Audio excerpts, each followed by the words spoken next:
They say it only takes one verse to change everything. For Zaylen, it was 16 bars and a broken heart that turned a school auditorium into a courtroom and a teenager into a cautionary tale. He didn't scream, didn't protest. He just sang. And by the time the final note fell into silence, the world he knew had already started to close its doors. The winter performance was supposed to be the highlight of the semester. Students had spent weeks rehearsing. Parents filled the folding chairs. Teachers passed out programs. But when Zaylen stepped up to the microphone with his guitar and changed the lyrics of the closing song, quietly replacing a generic love story with something personal, something unmistakably real, he felt everything shift. He didn't name names. He didn't have to. The way his voice trembled on the line "I loved him" from the hallway shadows was enough. The auditorium didn't erupt. It froze. Eyes blinked, mouths opened, but no sound came out. A few students snickered, then whispered. A teacher rushed to the edge of the stage, her clipboard clutched like a weapon. The principal sat stone-faced in the front row. But his son, the boy Zaylen's voice had reached for, lowered his head and wouldn't look up. They cut Zaylen's mic before the song finished. His guitar was unplugged mid-chord. No one clapped. He was sent home that night with a letter of suspension and a warning about appropriate conduct. At home, the shouting started before he crossed the threshold. His stepfather was already waiting, letter in hand, veins raised across his forehead. The man didn't care about music or lyrics or unspoken love. He only cared that Zaylen had embarrassed him in front of people who might talk. And Zaylen, still holding the guitar like a shield, could only stand and absorb it. That night, his stepfather made it clear, if you want to sing like that, do it somewhere else. So Zaylen left. No suitcase, no backup plan, just the jacket he wore on stage, the guitar case strapped to his back, and a cracked phone with no service. He didn't even get to pack socks. By sunrise, he was sitting outside the Greyhound station, head down, strumming chords he could barely hear through the ringing in his ears. It wasn't the cold that hurt the most. It was the silence, the kind that follows you after a door slams for the last time. A silence that stretches out, heavy and personal, like shame. He tried messaging friends, but most had already seen the video. Someone had filmed the performance, edited the lyrics into bold yellow text, and uploaded it as "Gay Kid Gets Bold" at talent show. Views were climbing, but the comments weren't kind. Some called him brave, most called him names. With nowhere to go, he wandered, slept behind dumpsters, picked up odd change sweeping gas station lots. At night, he found empty parking lots to sit and sing in, not for applause, but to prove he still existed. In one of those parking lots, under a busted streetlight behind a closed-down dollar store, a woman pulling out of the drive-thru stopped and rolled down her window. "You got a name, kid?" she asked. Zaylen nodded, voice dry. "Not one I'd sing under." He didn't know it then, but that moment was the first crack in the wall the world had built around him. The first time someone didn't look away, and for the first time in days, he didn't feel invisible. If you believe some stories are worth being heard, especially the ones no one wants to hear, subscribe to Heartstories and follow Zaylen's journey. His voice didn't just change a song, it changed everything. Zaylen didn't wake up to sunlight or alarm clocks anymore. Mornings came with the growl of delivery trucks, the crunch of gravel under tires, the cold seeping in through his hoodie like a second skin. He had learned how to sleep with one hand resting on the body of his guitar, like someone might try to take it.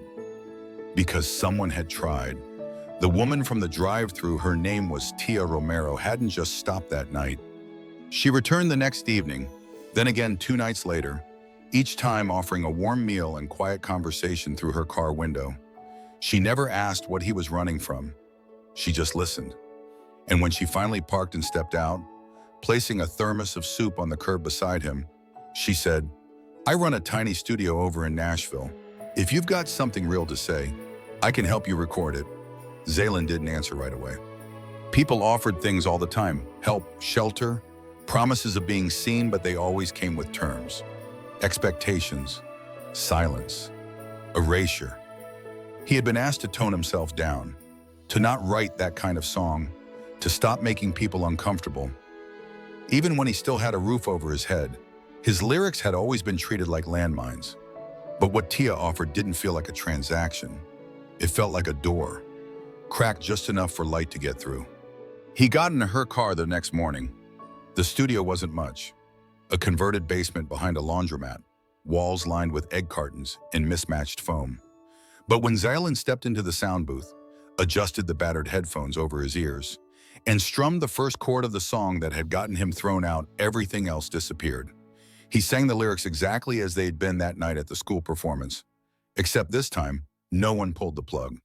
Tia didn't say anything when the recording finished. She just leaned back in her chair, folded her arms, and stared at him through the glass. "That's not just a song," she said finally. "That's a wound." She gave it a title for The Boy Who Never Knew and uploaded a rough mix to her studio page. Zaylen didn't expect much, maybe a few hundred plays, maybe a comment or two from strangers who didn't know his name. He didn't expect the internet to recognize his voice, because someone somewhere made the connection. The viral video from the school performance, low quality, recorded sideways, matched up with this new recording. It wasn't long before people realized the anonymous singer from the clip and the boy with a trembling voice on the new track were the same person. Zaylen. His real name trended on TikTok for the first time. At gas stations and thrift stores, people whispered when he walked past. Some asked for selfies, others just stared. And then the interviews started. Online magazines, indie podcasts, all asking the same thing. What's the story behind the song? But Zaylen didn't want to give them a story. He wasn't ready to let anyone else narrate his life again. Still, things spiraled. A well-known LGBTQ+ creator featured the song in a video montage about queer youth being silenced in schools. Overnight, the stream count passed 500,000, then 1 million. And that's when the message arrived from his stepfather's attorney. A formal cease and desist. The letter claimed the lyrics had been written while Zaylen still lived under the man's roof, and that any intellectual property produced during that time may fall under shared guardianship. It was absurd, cruel, but above all, it was expected. Zaylen didn't cry. He didn't even flinch. He just forwarded the email to Tia and went back to sweeping the studio floor. He thought that was the worst of it. Until a week later, when a new video went live on the account of the boy who had sat in the front row during that winter performance, the boy Zaylen had written the song for. The one who never looked up.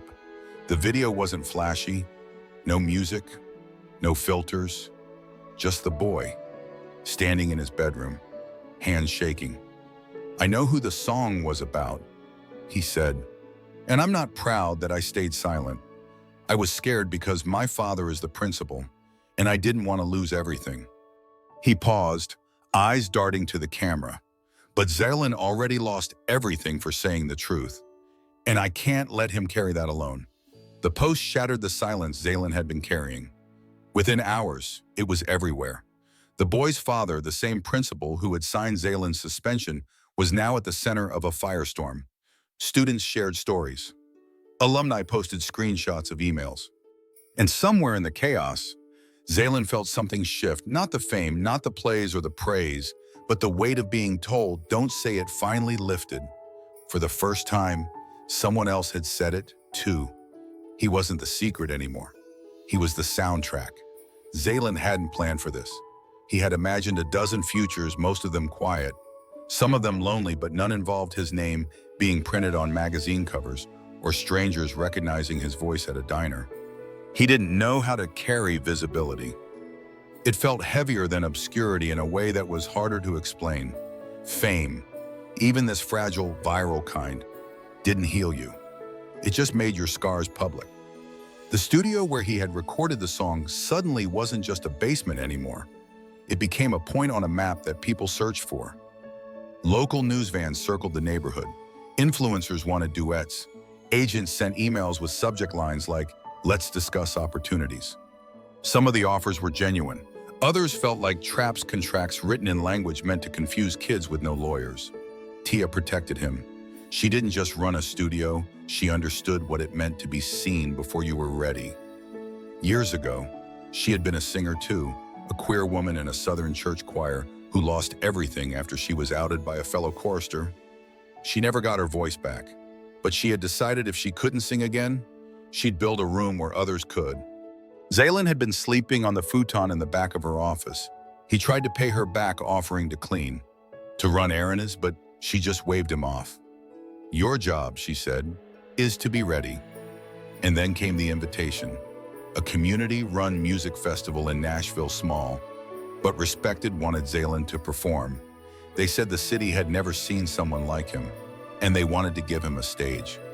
It was their 15-year anniversary, and they called it The Sound of Us, a night where stories were sung, not just told. At first, Zaylen said no. He didn't want to turn his pain into performance again.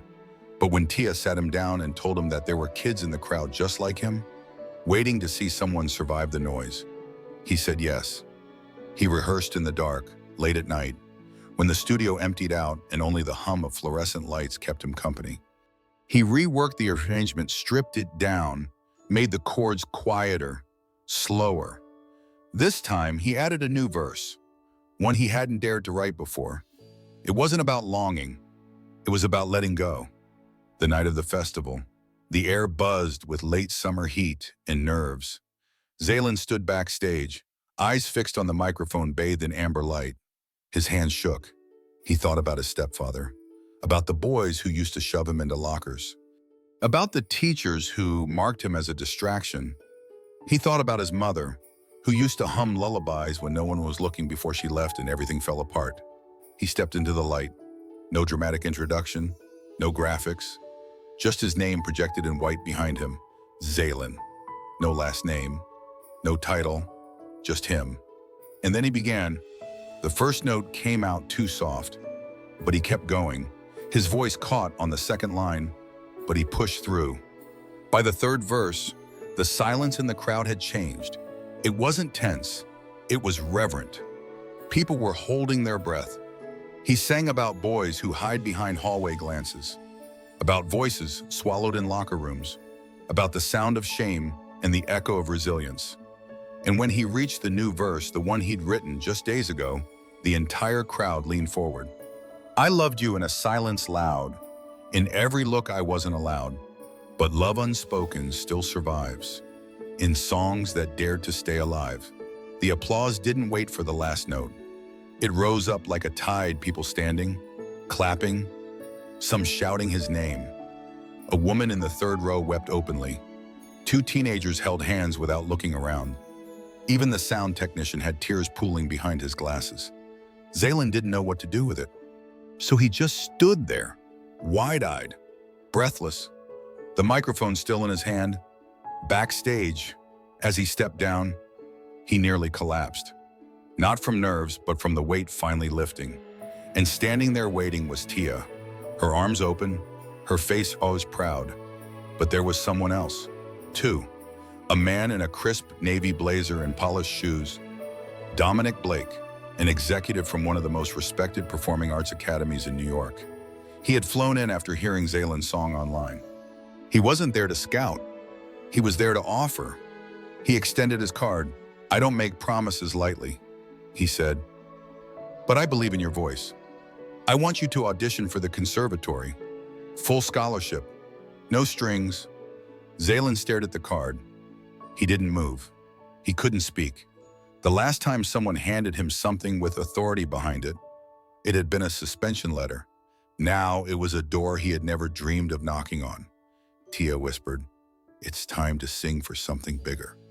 And for the first time, Zaylen believed maybe she was right. Zaylen had always thought second chances came quietly through small gestures, whispered support, a door left slightly open. But this wasn't quiet. This was loud, public, undeniable. His name wasn't just being whispered anymore. It was printed, typed, spoken into microphones, projected onto screens. And now it was flying on a ticket to New York.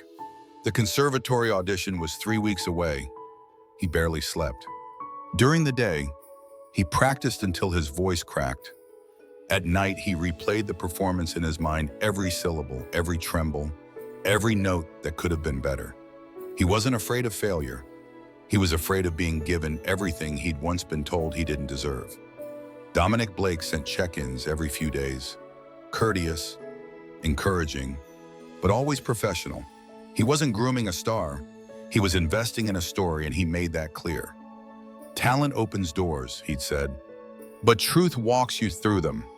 The studio became a war room. Tia helped him select his repertoire, coached him through breath, control, and pacing. But there were things she couldn't prepare him for: the moments when he froze up, hearing the voice of his stepfather in his head. "You're making a fool of yourself. No one wants to hear this." The voice returned one night while Zaylen was practicing a stripped version of his signature song. He stopped mid-line and sat down on the floor, defeated. Tia didn't say anything. She sat beside him, handed him her old Walkman, and pressed play. It was a recording from her own youth, her singing in a church basement, before everything went wrong. The audio was grainy, the pitch shaky, but it was hers. It was honest. When the tape ended, she simply said, "Every note we sing in path is a note we take back from those who tried to erase us." Zaylen nodded. He got up. He sang again. Then came the message, an email from a reporter back in Kentucky asking for comment on a developing controversy involving his old high school. The principal, his former classmate's father, had been suspended. Parents were demanding answers. Students had begun protesting. What started as a single moment of silence during one school concert had become a reckoning. Zaylen didn't respond. He didn't want to be part of the fire. He had his own path now. But the weight of knowing that something had finally shifted in that town, that maybe another kid like him wouldn't be dragged to the curb for singing the wrong kind of truth, brought an odd sense of peace. And the day of the audition arrived before he was ready. New York was louder than he imagined, taller, sharper. The conservatory itself looked more like a museum than a school: marble floors, high ceilings, walls filled with black and white photos of alumni who now graced international stages. As he sat in the waiting room, surrounded by students who had studied music since they could walk, Zaylen felt his throat tighten. He didn't belong. Not really. But then he remembered the note Tia had tucked into his coat pocket that morning. 6-word, written in black ink. "You survived. Now let them feel it." He stood up. When his name was called, he walked into the audition room like someone who no longer owed anyone silence. 3 judges sat behind a long table. Their faces were unreadable. A piano sat unused in the corner. He had brought his guitar, instead scratched, weathered, the same one he'd clutched on sidewalks and park benches. He adjusted the mic, breathed, and then he sang. The room was still. No interruptions. No one laughed. No one walked out. They just listened. Zaylen didn't just perform the song that had brought him there. He lived it in front of them, every lyric a scar, every chord a memory. He added one final verse, one no one had ever heard before, a verse that told the story of someone who had been given a second name, a second voice, and a second chance. "They tried to teach me silence, but I learned how to sing. From hunger, grief, and exile, I built myself these wings." When the last note faded, the silence remained. Not cold, not indifferent, but stunned. One of the judges exhaled slowly, pen still hovering above paper. Another looked at him like she'd just seen someone turn glass into fire. Zaylen nodded once, then walked out. That night, he stayed in a cheap hotel near the edge of the city. The bed was stiff, the ceiling peeled, but he slept like he hadn't in years. 2 days later, the letter arrived. He had been accepted. Full scholarship, housing, tuition, vocal mentorship, all of it. There was only one condition: he had to be in New York by the start of the fall semester, which meant saying goodbye. Tia didn't cry. She just smiled and handed him a small envelope at the airport. "Don't open it yet," she said. "Wait until your first performance." The terminal was loud. People bustled around them, dragging suitcases and sipping overpriced coffee. Zaylen looked at the woman who had given him shelter without questions, who had believed when no one else even looked twice. "How do I thank you?" he asked. "You just did," she replied. He boarded the plane, alone, afraid. But with something he hadn't had in a long time direction, the theater was smaller than he imagined. Not in size, but in feeling.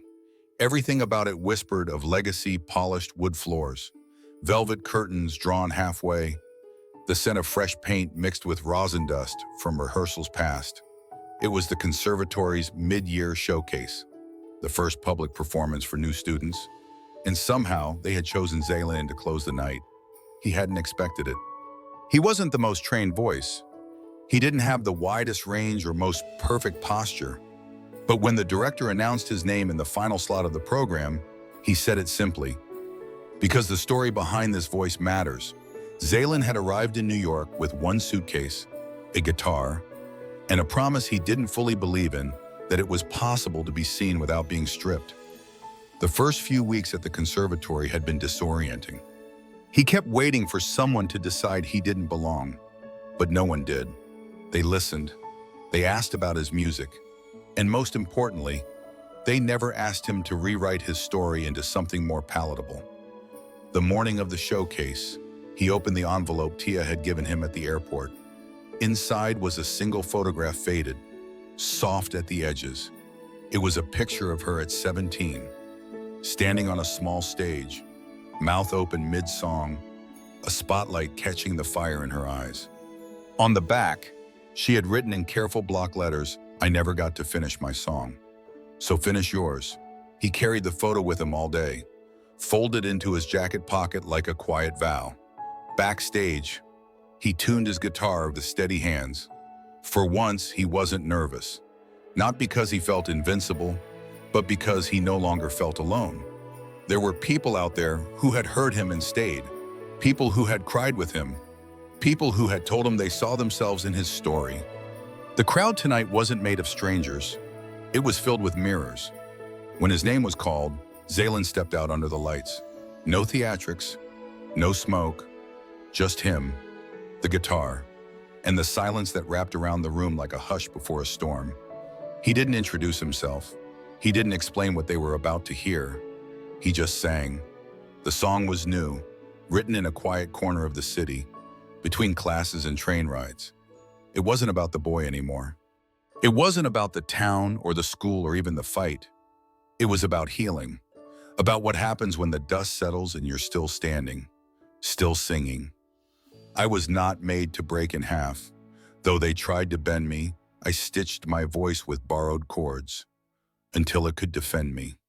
I walked through doors I wasn't meant to, held notes they said were too soft to survive. But every time they silenced me, my music stayed alive. I am not here because they let me. I am here because I stayed. By the second verse, people had stopped breathing. By the final chorus, they had tears in their eyes. And when the last note fell, the room was so still, it almost hurt.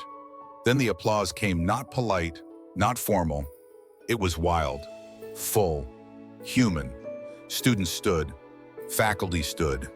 Even the janitor leaning by the back door dropped his mop and clapped like he had been waiting years for that moment.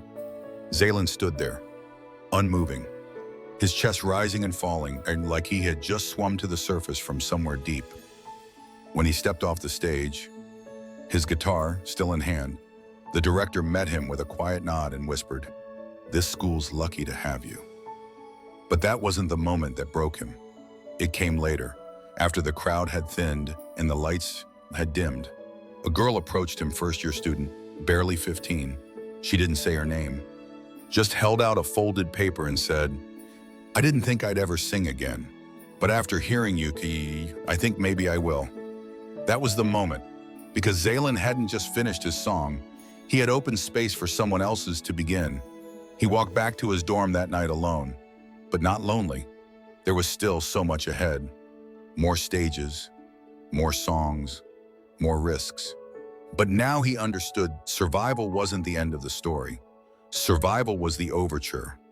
And for the first time, he wasn't just singing through the pain, he was singing beyond it. What line from Zaylen's story stayed with you the most, and why? Tell us in the comments.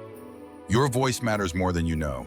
Subscribe to Heartstories to follow more journeys like Zaylen's, where truth, identity, and resilience are not only sung, but heard.